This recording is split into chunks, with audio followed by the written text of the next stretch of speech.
Good morning, friends. We are continuing our lecture series of current affairs. As you have already seen that in the previous classes, we have managed and we have tried a lot to impart maximum topics that are being relevant in the current affairs to you people, so that you can get a deeper insight of what's happening around the world and also in India. In lieu of that, today I'm going to deal with a very significant and also a controversial topic that is having a huge hue and cry not only in India but also across the globe. And that topic is about Taliban rise and Afghanistan issue. Look, friends, in order to understand what is happening right now in Afghanistan, without knowing the history of Afghanistan, without knowing its geographical context, it is almost impossible for anyone to understand what's happening in Afghanistan right now. So I will try to make you people a bit more familiar with what's happening in Afghanistan right now, how this situation flourished and resulted into a nasty condition that the people of Afghanistan are now facing, and what's the role of America, Russia, what is the role of India, and what is the opportunity and threat for India due to this Taliban rise in Afghanistan. So I'm going to start the lecture. Look, class, the Afghanistan is a very significant country in South Asia, because it is having its proximity to the neighbors which are very, very important across the globe. For instance, it's having Iran from here, it's having Pakistan from here, having China and India, China and small portion of India here, having Tajikistan here, Uzbekistan here, and having Turkmenistan here. Geographically speaking, Afghanistan is having a huge geopolitical influence. Geopolitical influence class ये होता है कि कोई भी country, because of its geography, it is paying and it is impacting a huge amount in the politics also. Because Afghanistan is located at such a crucial junction that all the major powers are focused on Afghanistan. एक तरफ इसके यहाँ पाकिस्तान है, थोड़ा सा border India के साथ लगता है, चाइना के साथ लगता है, ताजिकिस्तान के साथ लगता है, उज्बेकिस्तान के साथ लगता है और टर्कमेनिस्तान के साथ लगता है. Now I will try to make you people understand the history of Afghanistan. Initially, आपको पहली चीज मुझे आपको बतानी होगी हार्टलैंड के बारे में. Look class, in geopolitics, heartland is a very important concept. It was started by Mackinder and Mahan. They said that the people or a country which is controlling the heartland would be able to control the world. ये heartland एक ऐसी area है जिसकी बहुत ज़्यादा geopolitical significance है. जिस country ने इस हार्टलैंड को अपने अंडर ले लिया है वो पूरे वर्ल्ड पे एक किस्म से अपना वर्चस्व जमा सकता है. It can definitely have a hegemony on the whole world. अब ये हार्टलैंड है क्या? It's Central Asia, Ukraine, Black Sea, Caspian Sea. This area is called as heartland. Any country which is able to have a hold on this heartland would be having the hold on the entire world. Now, I am digressing this topic further. हम India Britishers की colony थी. उस time Britishers ने जब India को अपनी colony बनाया, उन्होंने ट्राई किया अफगानिस्तान को अपने अंडर कंट्रोल में लेने का. But the thing is that class, at that time we were having Russia and Tsar of Russia. Russia का आप जानते हैं जितनी भी सेंट्रल एशियन कंट्रीज हैं, तुर्कमेनिस्तान, उज्बेकिस्तान, ताजिकिस्तान, कजाकिस्तान, ये सारे अर्स्टवाइल रशियन कंट्रीज हैं. पोस्ट 1990 रशिया डिसइंटीग्रेट हुआ और ये कंट्रीज अब इंडिपेंडेंट हो गई. पहले आपका तुर्कमेनिस्तान, उज्बेकिस्तान सारा रशिया का पार्ट था। नेचुरली जो आपका अफगानिस्तान है, इट इज हैविंग रशिया और USSR in its northern border and it is having Britain in its southern border. Britain was having India and Pakistan as its colony. At that moment of time, there was a great game happening. The great game was happening between Russia and Britain. Britain was using Afghanistan as a buffer zone. God forbid in future, if Russia decides to move southwards, Afghanistan would be a buffer zone. That's why it was utmost important for the Britons to have a control on Afghanistan. In lieu of that, Britons, they tried to invade Afghanistan, but in the first Afghan war, they were not able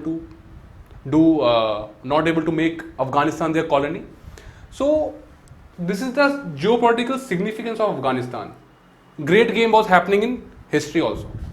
Russia अपना impact डालने का try कर रहा था, Britain अपना impact डालने का try कर रहा था। अब ये इम्पैक्ट चल रहा था because they wanted to get Afghanistan under their control. But हुआ क्या इसमें, 18th सेंचुरी में अफगानिस्तान में दुर्रानी जो एक किंग था, he unified the Pashtun tribes. He unified Pashtun tribes, Pashtuns और Pathan class. In order to understand the Pashtun tribes, you must be able to understand about Afghanistan and the tribes of Afghanistan. In Afghanistan, you would have 4 major tribes: Uzbeks,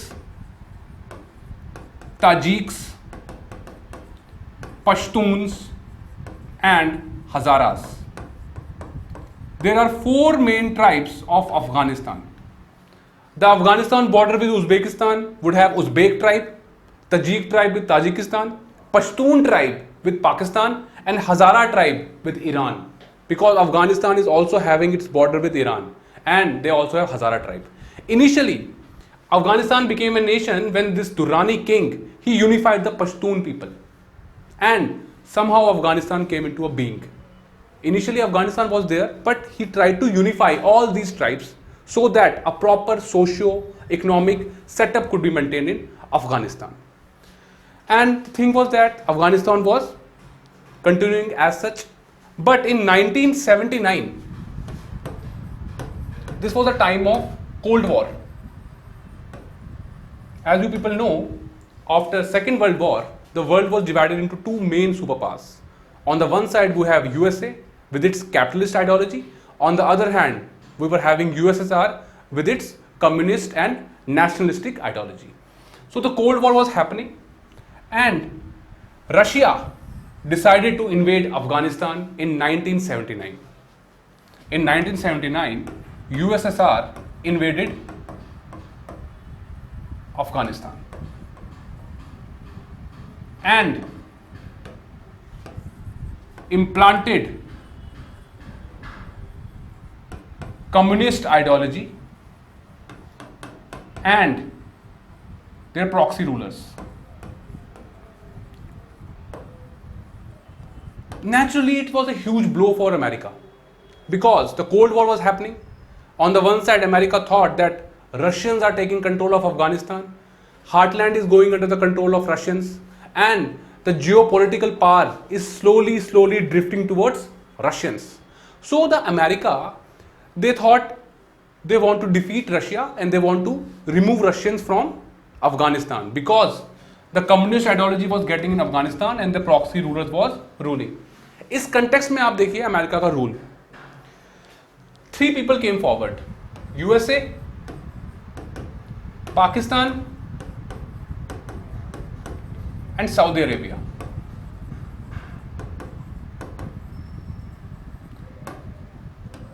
These 3 people, they devised a plan to oust the Russians from Afghanistan. And what they did, USA provided militarily weapons arms and ammunitions.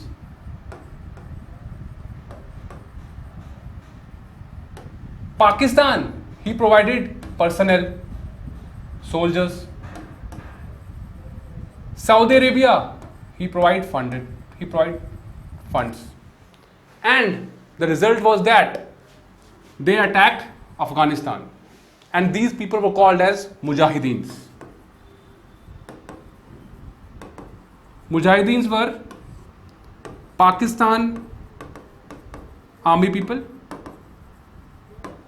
getting weapons from USA and money from Saudi Arabia. And they were able to oust the communist leader that were being implanted by Russia, like Najibullah, Babrak Karmal. And they were defeated, and Russia in 1989 decided to withdraw from Afghanistan, because Russia thought, and he was able to figure out that it is not economically feasible for the Russians to maintain a huge amount of troops in the Afghanistan. When the proxy war was happening, USA was providing arms and ammunition, Pakistan was providing soldiers, Saudi was providing funds. So it was not possible for Russians to cope up with this much amount of economic challenge. And Russia got disintegrated. And from 1990 onwards, there was again a turmoil in Afghanistan. Now, the thing is that class, these Mujahideens, they were being supplied with weapons from America, funds from Saudi Arabia. The moment Russians withdrew from Afghanistan, the weapons and the funds got stopped. They were not anymore getting any weapons and funds. So these people, they thought that initially we were getting weapons, now no weapons. They got somehow frustrated.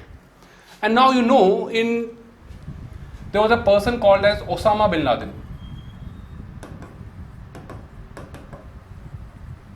He attacked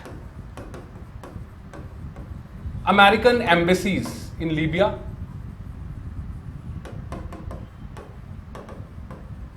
and finally culminated his plan in the form of 9/11. And a group called as Al-Qaeda took the responsibility. So American people thought that it's a kind of backfire. They tried to make Russians get out from the Afghanistan. Now this situation has become nasty, and the people of Al-Qaeda, they are using Afghanistan as a safe sanctuary to devise sinister plans against America. So after this attack, the Bush government, they decided to invade Afghanistan. Initially it was invaded by Russia. Now USA invaded Afghanistan. And they tried to develop a so-called democratic government in Afghanistan. Democratic government in Afghanistan. Be it Bush, be it Obama, be it Trump, or be it Biden, they tried to somehow develop a democratic government in Afghanistan, but they were not successful, because in Afghanistan there were also the Taliban people. They still were trying to get hold of Afghanistan, and the Americans, they were training the Afghan soldiers. They were trying to make them people understand the political new modern developments in politics, but somehow there was a tussle between Taliban and Western forces, NATO, mainly US. It's quite clear, class, that initially when the Russians were in Afghanistan, USA were providing tacit support to the Mujahideens. Clearly, this time the support to Taliban provided by Russians. So Afghanistan has become a sort of proxy war between Russia and America. Russia is trying to do harm to America, America is trying to do harm to Russia. And in between the tussle of these two giants, Afghanistan is facing the brunt. because these people, they are very innocent people, they don't have to get into entangle between Russians and Americans, and because of the Russians and Americans, the brunt is being faced by Afghanistan. Now recently all these events culminated into ousting of Ghani government from Afghanistan, and Taliban have took control of Afghanistan fully. Now look class, the Americans, they have devised a strategy to deal with the Taliban, and they have decided a strategy called as good Taliban and bad Taliban. They told that the good Taliban are the people who are somehow liberals, and bad Taliban are the people who are radicals.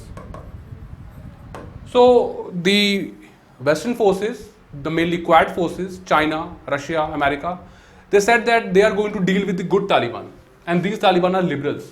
That's why America, be it the Bush government, be it Obama government, they were always emphasizing to withdraw their troops from Afghanistan so that a democratically elected government would be set up in Afghanistan. And it finally culminated into Taliban. That is good Taliban, liberal forces. But still, there are some skirmishes in Afghanistan. God forbid radicals will take control of Afghanistan or extremists are. There is always a tussle between these two people. Now, what's the role of India over here? Look class, Indian role.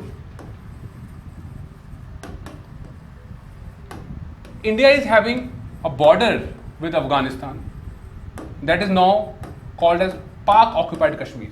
It's very geostrategically important for India because India would tap the resources of Central Asia and Transoxania from Afghanistan. Because if India is having a good infrastructure, good licensing and good diplomatic relations with Afghanistan, it would be easy for India to tap the resources of Central Asia. And as all you people know that India is a energy deprived country. We need proper energy, be it oil and gas.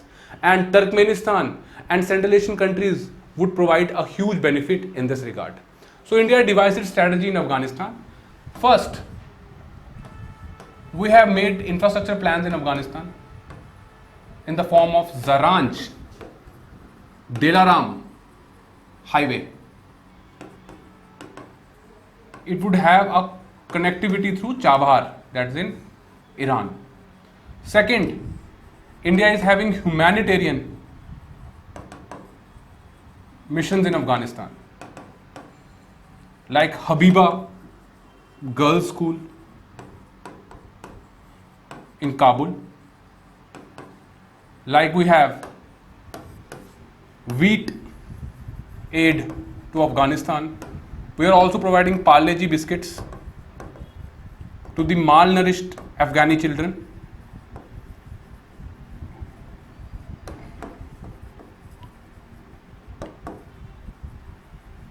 India is also developing Salma Dam. We have already developed Salma Dam. We have also developed the Parliament of Afghanistan. We have also revived the Store Palace. In lump sum, India have invested around $2 billion in Afghanistan. So it's quite obvious for us Indians to save this $2 billion investment, be it in humanitarian infrastructure or training of Afghan soldiers. But due to this recent development, our $2 billion infrastructure is hugely impacted. So for us Indians, our diplomats and our foreign nationalists or foreign people who are engaged in the foreign embassies, they have to think about saving this $2 billion investment and developing a very important relations with Afghanistan. In our strategy, first is that we have to take into consideration Afghanistan individually. Initially, we were taking Afghanistan as Pak-centric approach or Pak-centric approach, sometimes China-centric approach. For example, what would happen if we are going to deal with Afghanistan? What would be our benefits with Pakistan in dealing with Pakistan or dealing with China?